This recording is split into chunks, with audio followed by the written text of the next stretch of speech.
Mr. President, it is my great pleasure to give a statement on the significant occasion of the Summit on Biodiversity.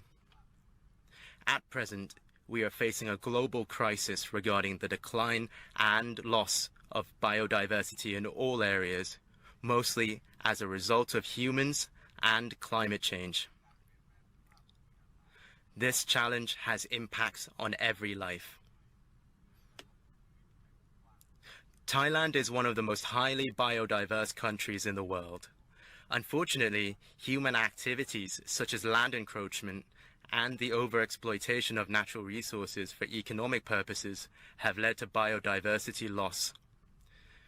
Recognizing the consequences, we have prepared ourselves for the changing environmental situation as follows. Firstly, Thailand has the policies to conserve, protect, restore, and arrange for the sustainable use of biodiversity,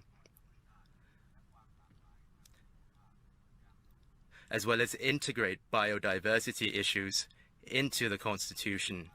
The National Biodiversity Strategic and Action Plan has been developed to achieve the objectives of the Convention on Biological Diversity and the Sustainable Development Goals.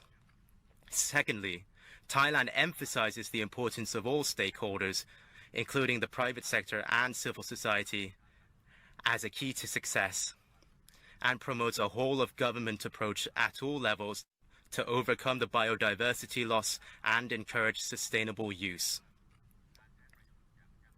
We are in the process of drafting the National Biodiversity Act.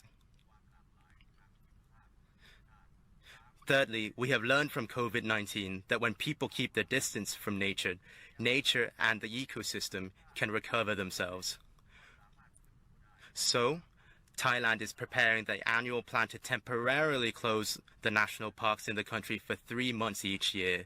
This is intended to promote the recovery of the natural forest and wildlife species, and will involve the management of activities and the limiting number of tourists.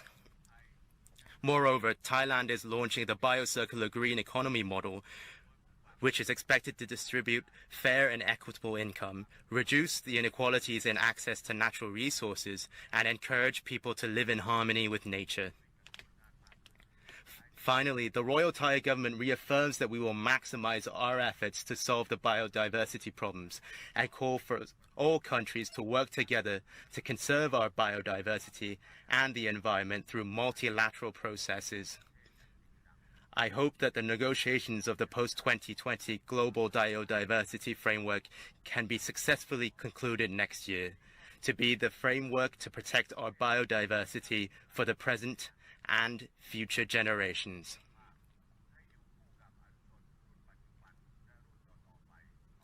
Thank you.